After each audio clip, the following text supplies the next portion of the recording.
So before we can learn about earnings per share, we need to talk about weighted average number of common shares outstanding. So we're going to assume company XYZ had the following common shares outstanding during the year. So the number of shares of common stock outstanding was 600 shares for the first 4 months of the year. So we're going to insert 600 shares for each of those first 4 months. And then on May 1st, the corporation issued an additional 900 shares. So we now have 1,500 shares.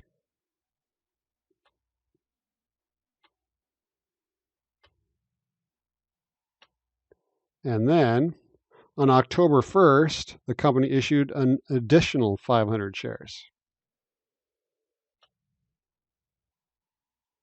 And it stayed the same through the rest of the year. So now we're going to calculate our weighted average number of common shares outstanding.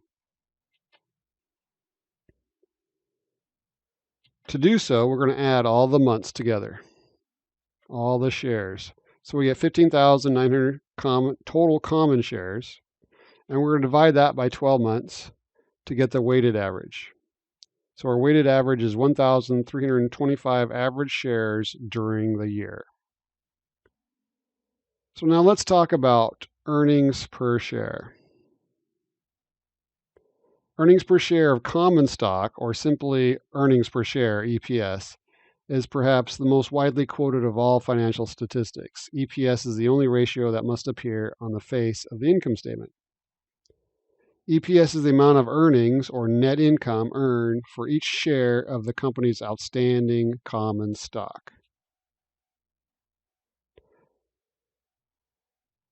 Earnings per share is computed by dividing the net income available to common stockholders by the number of common shares outstanding during the year, which is usually a weighted average.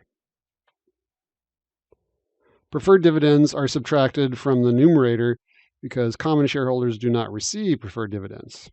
So remember, EPS is actually earnings per share of common stock, even though no one calls it that. And then don't forget, outstanding stock equals issued stock minus treasury stock. So what earnings per share is trying to measure is net income earned for each share of common stock. Remember, earnings is also known as profit. So you can think of it as profit per share or net income per share, but no one ever calls it that. They call it earnings per share. So publicly traded companies like Google and Microsoft, 4 times a year, each quarter, they have to release their financial statements. And Wall Street analysts are always trying to forecast this earnings per share. And they forecast it to try to tell their investors whether they should buy or sell the stock.